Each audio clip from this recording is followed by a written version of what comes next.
Patay sa pananambang ang isang barangay kagawad sa Tanza, Cavite. Nasa pulpa yan sa video. Nasa frontline ng balitang yan, si Ian Suyu.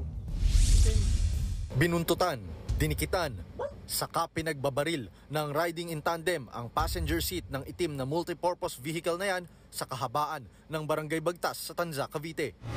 Sa isa pang kuha ng CCTV, kitang humarurot palayo ang mga salaring nakamotorsiklo. Habang huminto naman ang MPV sa tapat ng barangay hall, saka nagbabaan ng mga sakay nito. Grabe, nagbarilan dito.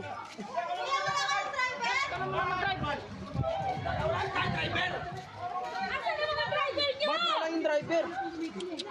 Nagkagulo ang mga residente, saka tumulong sa pagresponde dahil ang tinambangan ay ang duty sanang barangay kagawad na si Christopher Aron.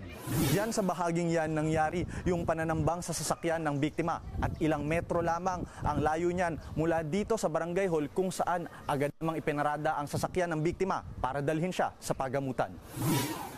Sinubukan pa raw i-revive ang biktima pero nabigo na dahil sa tinamong 4 na tama ng bala sa iba't ibang bahagi ng katawan.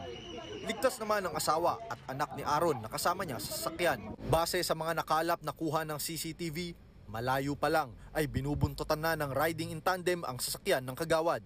Dagdag pa ng kapitan, wala naman daw silang nababalita ang may kaalitan ang biktima.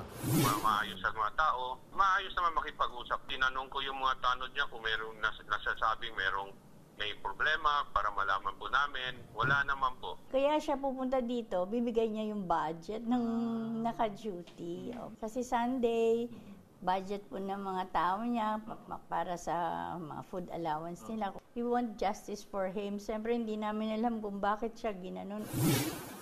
Nakaburol na ang pinaslang na kagawad. Hindi na nagbigay ng pahayag ang mga naulila. Samantala, tumangging magbigay ng pahayag ang Tanza Police habang inaalam pa ang pagkakakilanlan ng mga suspect at ang motibo sa pamamaslang. Nagbabalita mula sa frontline, Ian Suyu, News 5. Mga kapatid, Cheryl Cosim po, huwag maging huli at maging una sa lahat sa balitaan. Para sa tuloy-tuloy na talakayan sa frontline, mag-follow at mag-subscribe sa social media pages ng News 5.